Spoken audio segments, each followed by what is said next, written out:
दोस्तों नमस्कार। आज मैं एक नया टॉपिक जिससे आप भारत का महान्यायवादी यानी अटॉर्नी जनरल ऑफ इंडिया के बारे में हम लोग जानेंगे। महान्यायवादी यानी अटॉर्नी जनरल के बारे में जानेंगे। सबसे पहली बात तो ये समझेंगे कि ये पद होता क्या है।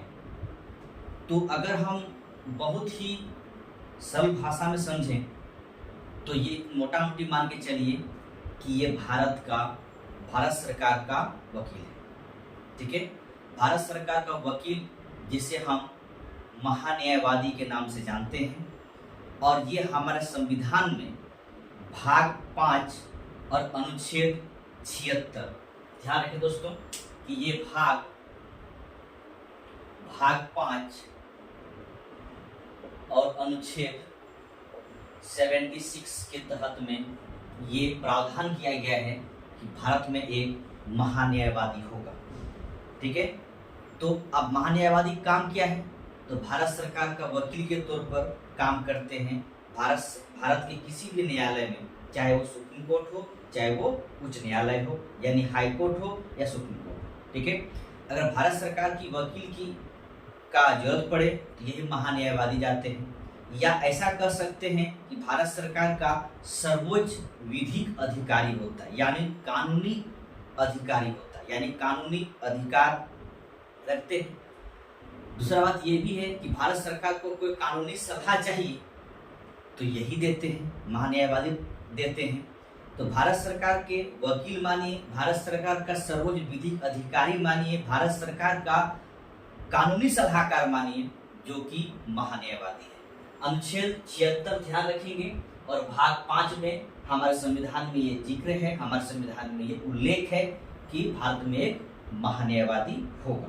ठीक है, अब ये आपको मैं पहले बताया कि कहीं पर भी, यानी कहने मतलब है कि भारत के अंदर में कहीं पर भी किसी भी न्यायालय में अपना भारत सरकार के पक्ष रख सकते हैं, भारत सरकार के बारे में पैरवी कर सकते हैं, चाहे वो सर्वोच्च न्यायालय है, उच्च न्यायालय हो या अन्य कोर्ट में भी ये जा सकते हैं। लेकिन किसके पक्ष में? भारत सरकार के पक्ष में, और किसी पक्ष में नहीं। ठीक है, भारत सरकार के पक्ष में अपना काम करेंगे, भारत सरकार के पैरवी करेंगे, सारे कुछ भारत सरकार के बारे में ही ये काम करेंगे। तो अब दूसरी बात यहाँ पे ये आता है कि इसकी नियुक्ति कैसे होता है, ये कौन महान्यायवादी बनेंगे, ये वाली बात है। नियुक्ति कैसे होता है, नियुक्ति के क्या प्रोसेस है, कौन नियुक्ति करता है? अगर एक लाइन में बोला जाए तो नियुक्ति कौन करता है? राष्ट्रपति करते हैं।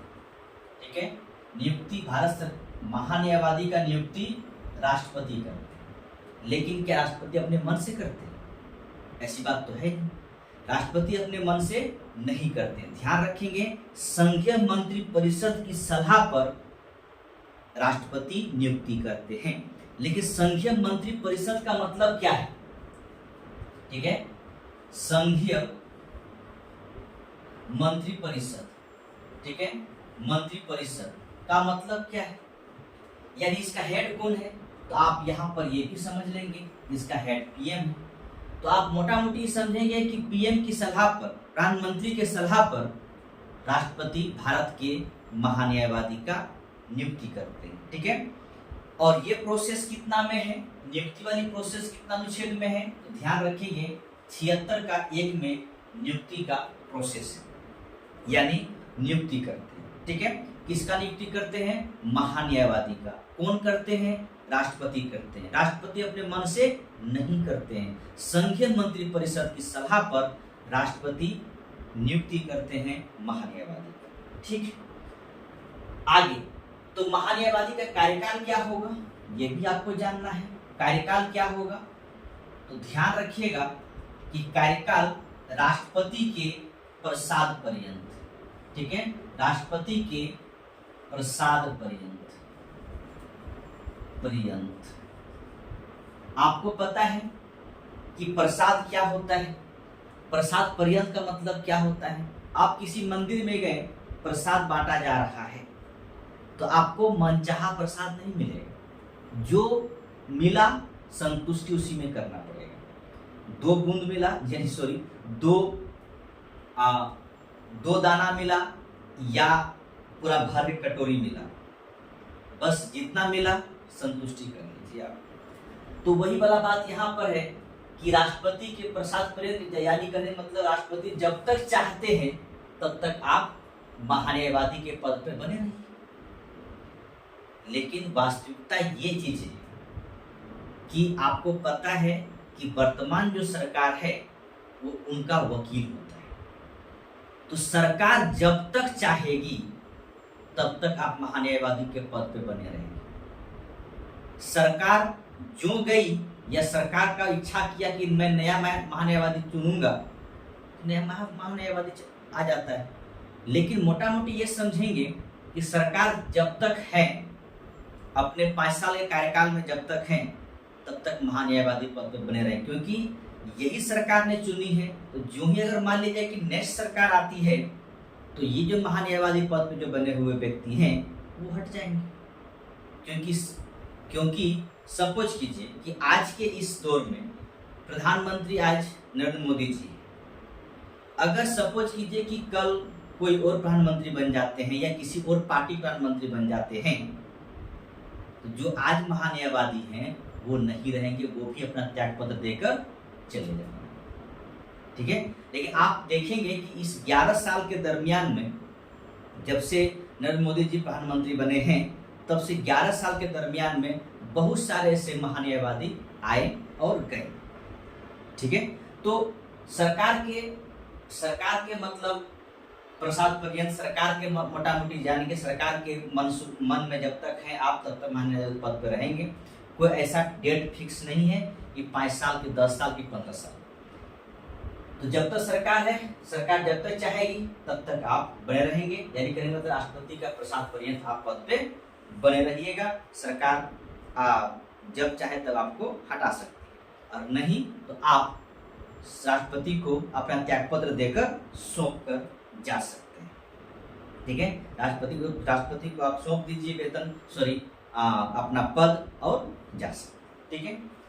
त्यागपत्र दे सकते हैं। आगे है आपके पास कि महान्यायवादी का वेतन कितना होता है, ये भी आपको जानना जरूरी है कि वेतन कितना होता है। तो हमारे संविधान में महान्यायवादी का वेतन का कोई जिक्र नहीं है। कितना वेतन होना चाहिए, नहीं होना चाहिए, कोई जिक्र नहीं है। तो यहाँ पे ये लिखा रहता है कि राष्ट्रपति के इच्छा पर, या ऐसा कर सकते हैं कि राष्ट्रपति द्वारा महान्यायवादी का पारिश्रमिक यानी मेहनताना वेतन निश्चित करते हैं, यानी उतना दिया जाएगा राष्ट्रपति के मन। अब राष्ट्रपति 1 लाख दे या 2 लाख 50,000 टका दे, लेकिन ध्यान रखेंगे, मोटा मोटी ये समझेंगे कि राष्ट्रपति जो वेतन देते हैं, राष्ट्रपति द्वारा जो पारिश्रमिक निर्धारित किया जाता है महान्यायवादी का, वो सुप्रीम कोर्ट के जज के जितना वेतन है उतना वेतन निर्धारित होती है, यानी मोटा मोटी मान के चलिए 2,50,000। ठीक है।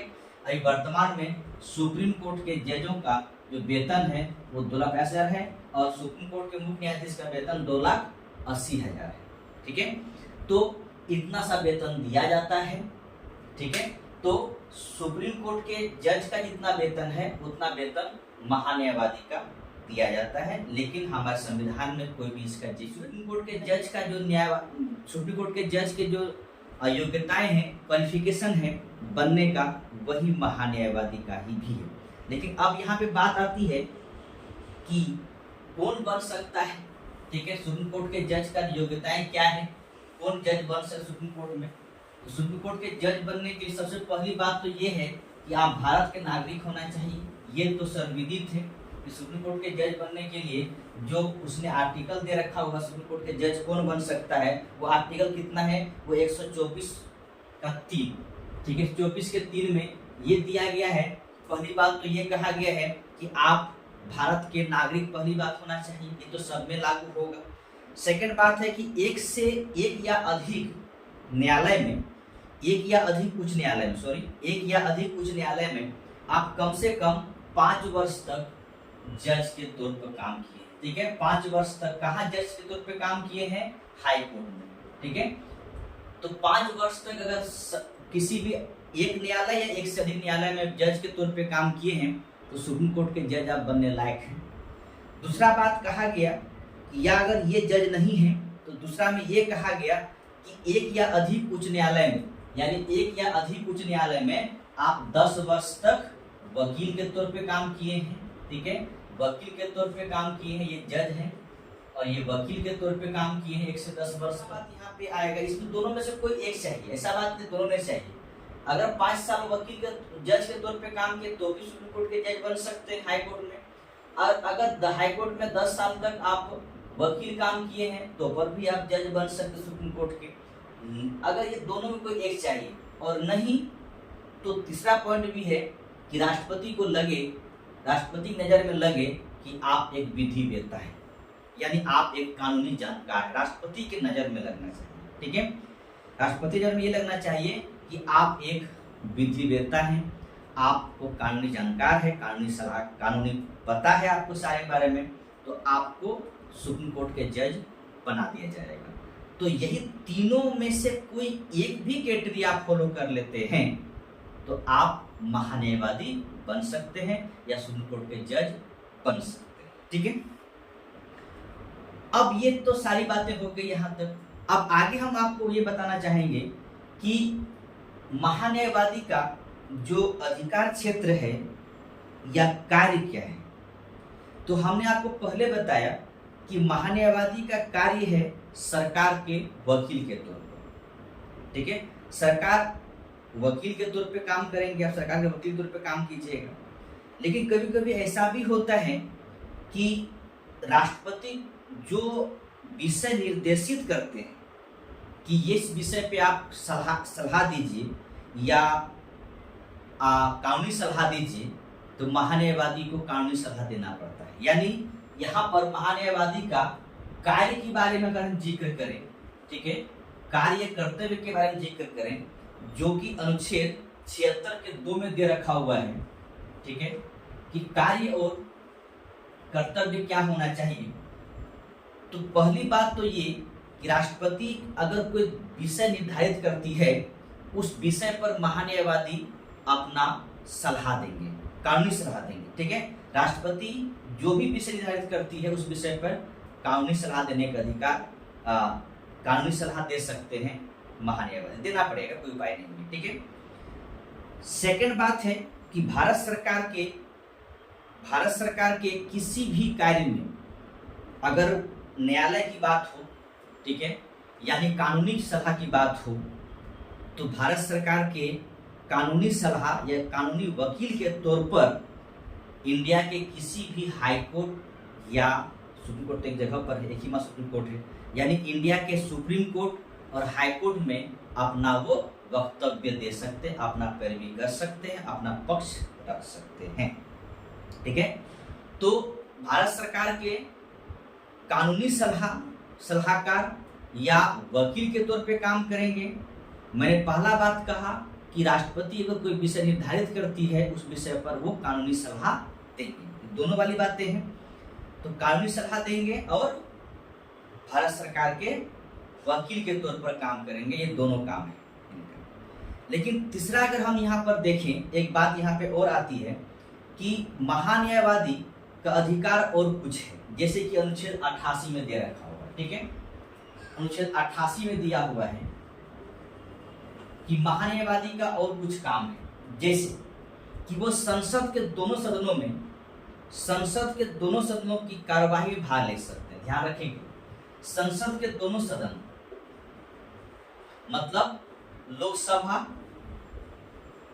और राज्यसभा, इन दोनों सदनों में की कार्यवाही में वो भाग ले सकते हैं। ठीक है, भाग ले सकते हैं, लेकिन आपको भाग ले सकते हैं, बोल सकते हैं, अपना बात रख सकते हैं, लेकिन ध्यान रखिएगा मतदान नहीं कर सकते। एकदम कंठस्थ याद रखिएगा, ये पूछा हुआ क्वेश्चन है कि महान्यायवादी संसद के कार्यों में भाग ले सकते हैं, दोनों सदनों में अपना वक्तव्य रख सकते हैं, बोल सकते हैं, लेकिन मतदान नहीं कर सकते हैं।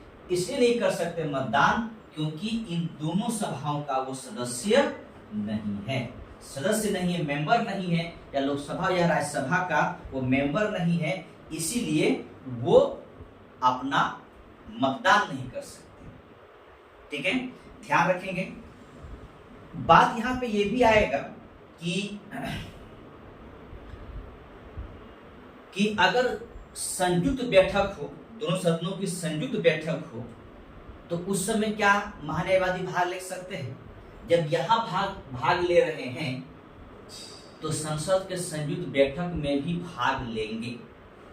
ठीक है, भाग लेंगे, लेकिन फिर वही वाली बात आएगी, मतदान नहीं कर सकते, अपना मत नहीं दे सकते, क्योंकि न लोकसभा का मेंबर है न राज्यसभा का मेंबर है।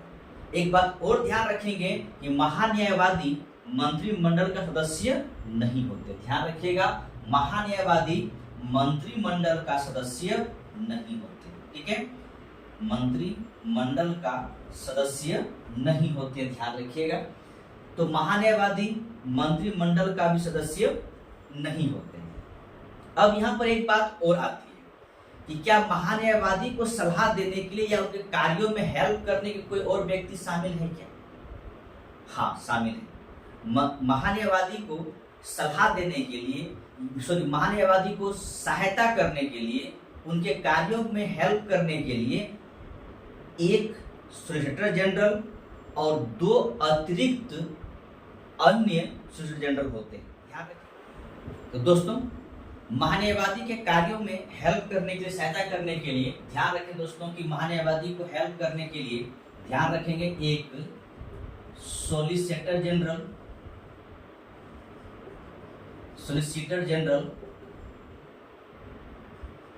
और 2 अतिरिक्त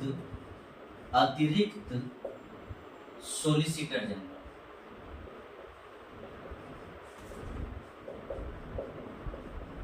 जनरल होते हैं। ये लोग दोनों क्या करते हैं?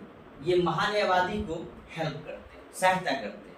लेकिन एक बात ध्यान रखिएगा, ये आपका संवैधानिक पद है, लेकिन ये दोनों भारत सरकार द्वारा, ठीक है, भारत सरकार द्वारा सृजित पद, ठीक है, सृजित पद है।